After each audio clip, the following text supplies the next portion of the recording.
Colm Liddy, the local historian and author, who is with us for our latest edition of Clare History in Focus. Sorry, I'm recency bias. I had the opportunity to see Back to the Future 2, the best of the Back to the Future trilogy, again recently on TV, and just evoked so many wonderful childhood memories. So sorry about that, Colm. Yeah, I just didn't know where you were going with that. Yeah, I know. I can see.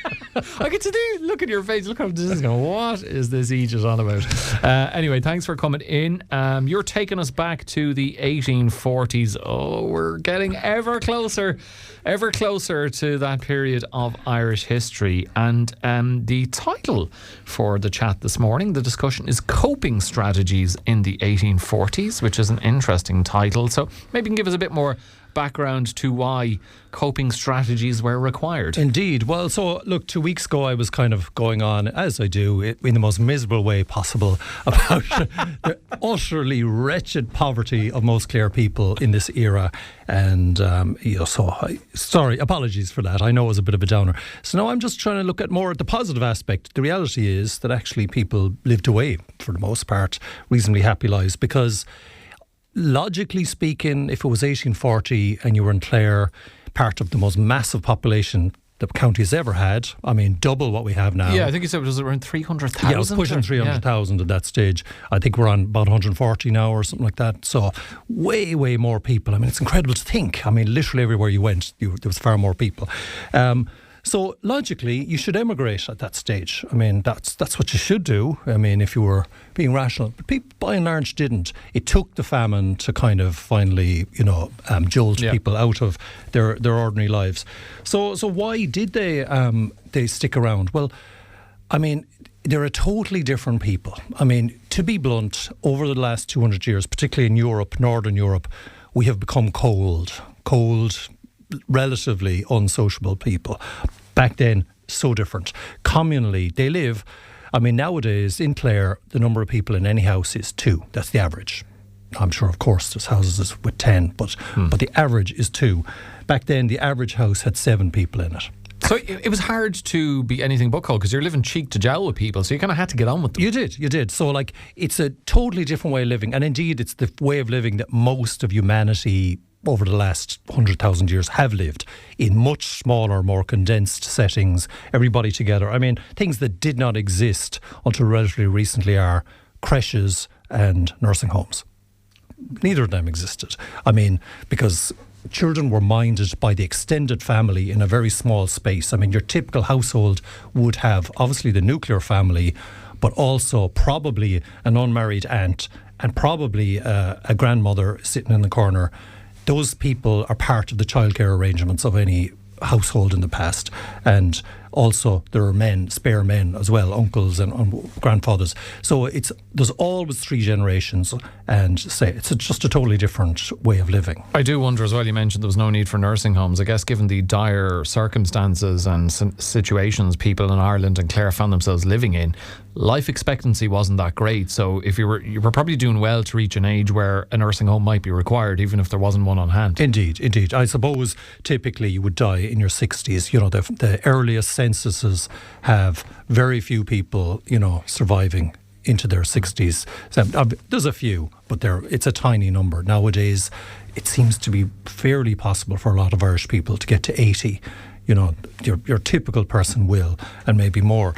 But back then, no, very different story. So, yeah, it's shorter lives, but they're all condensed into one spot. So families were condensed into one spot. I guess that led, you would hope, for the most part, families getting on a bit more of a connection. What about communities, though? Did it have a positive impact in that regard as well? Were communities tighter, more tight-knit back then? They were. And one way that you can look at it is this. A strange thing about Ireland, when we started emigrating in a big way and went to America, we were the most rural people in all of Europe. And yet, when we went to America, we became the most urban. I mean, everybody who went to America, by and large, stayed in the cities. That would ultimately be the source of our political power, was that there we were, all squashed into the slums of New York, Boston, wherever. So why not? Why did we not go farming when we went there? And part of it is the loneliness of American farming. if you have a farm in America of any consequence, it'll be 100 acres, it might be 200 acres. Out in the middle of nowhere in Wyoming or something, nowhere. you don't see another soul. So there's these fascinating immigrants' letters that kind of really explain it, that your man was bemoaning, okay, here I am, on 150 acres, and where I came from Ireland, I had like 5. And the thing is that there's no sociable element. There's no fairs. I haven't seen a person for weeks. There's no wakes. There's the constant parties that are part of rural Ireland, because they often lived in little groups of houses together. Clans, was the thing. So you'd be in and out of each other's houses, the women cooking commonly, the men, they didn't go out to the field on their own.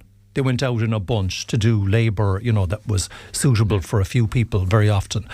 They're like, on any excuse, they're calling in egg court to people's houses, chatting. I mean, at night time, if somebody got a newspaper that had kind of been handed down to him, the local member of the gentry had a newspaper from last Tuesday, and finally got to him 10 days later, our man, who could read. Well, Jesus, everybody calls over while he reads the newspaper. Do you know what I mean? Now they're finding out about what Napoleon did recently or whatever, 2 weeks after the rest of the world. But they're happy enough with that.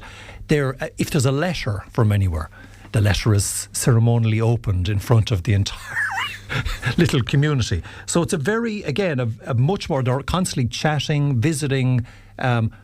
Relatively speaking, now we live separate lives. People go into their own little castle and stay there for the evening watching Netflix. Totally different story back in the past. Yeah, very, very different. And what about when it came to religion then?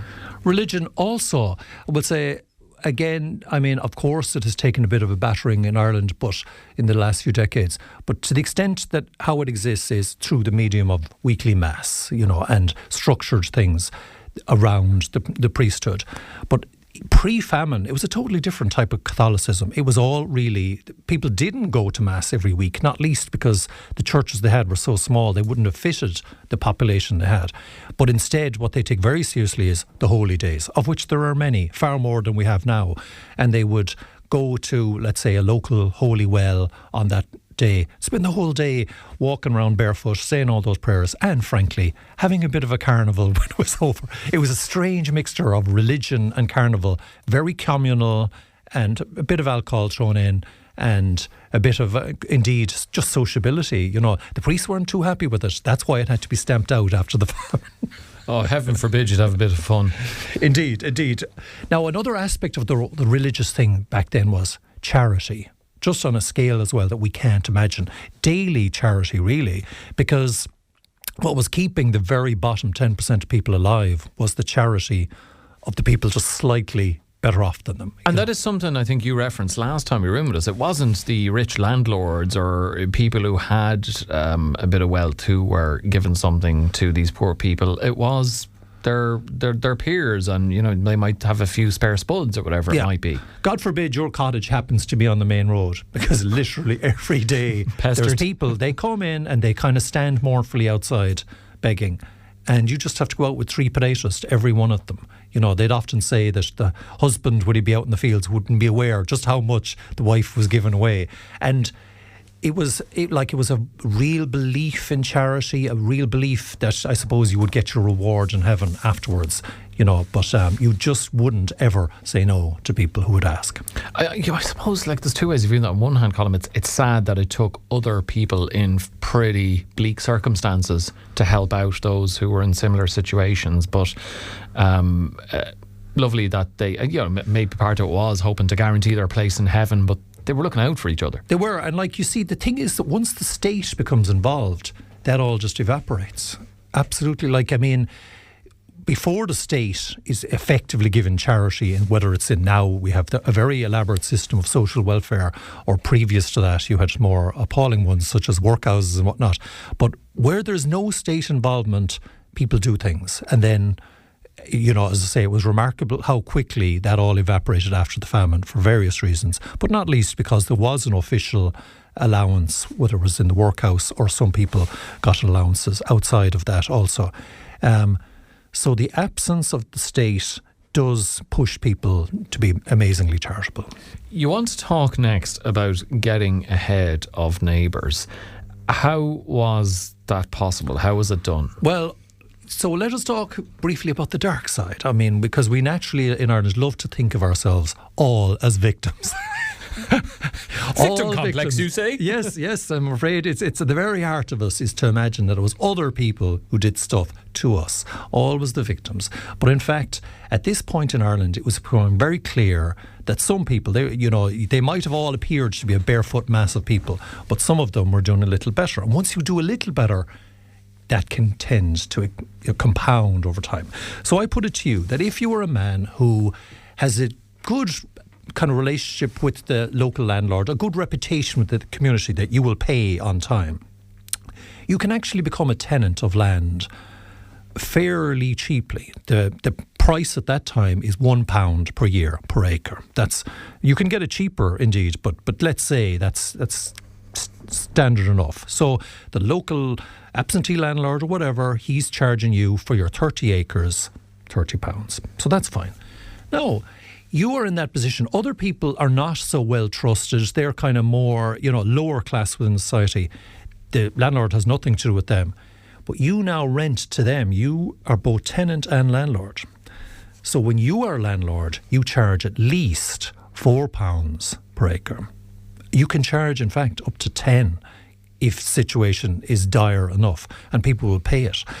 So as you can quickly see doing the mathematics, if you were to take your 30 acres and to, let's say, hive off just 10 of those acres, turn it into 10 nice little plots with a little mud hut in the corner of each one, you can easily find takers who will pay you £4 for those.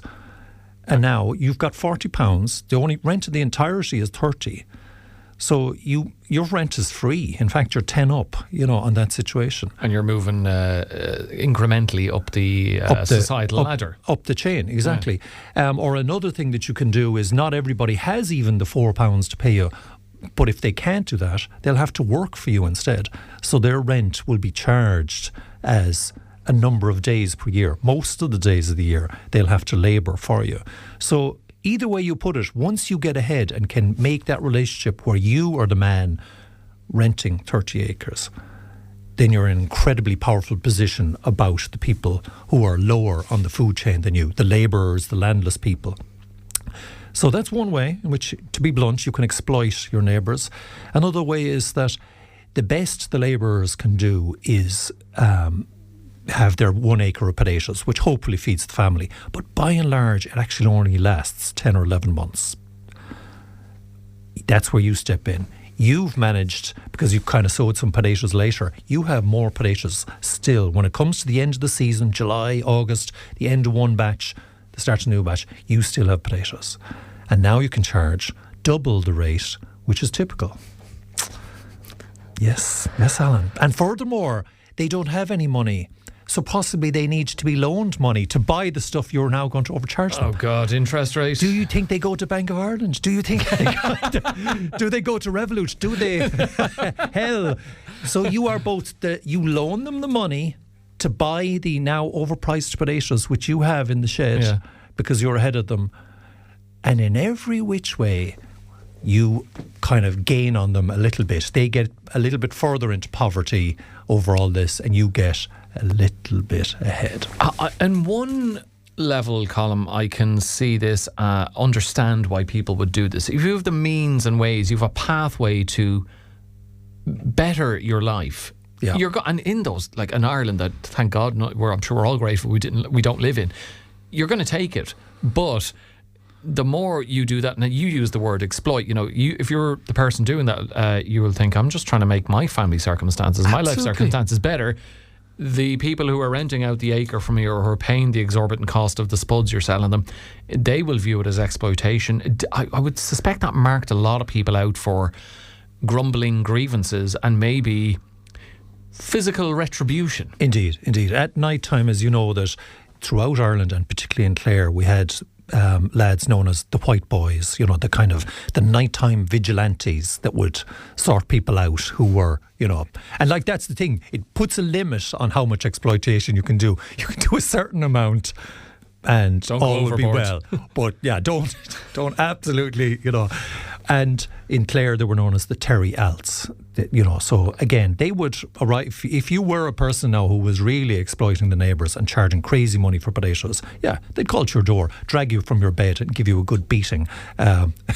So frankly, you need to know where the line was. But all the same, it has to be said that throughout Ireland, and particularly in countries or counties like Clare, where things were getting more desperate, some people in the decades coming up to the famine were improving their condition, and some people, it was getting worse. Okay, well, that sets the scene for, I suspect, is that where we turn next? Well, we'll give one little episode to another player who enters the scene now, William Smith O'Brien, because he will play a big role in the famine. But then, we're getting there. We're getting there to 1845. Think we haven't had enough misery yet? Oh, we've got 6-7 wonderful years of misery on the way very soon after the next episode. Looking forward to that as always. Colm, thank you very much for making us all feel a bit better about the current circumstances under which we find ourselves in. By comparison, Hashtag first world problems.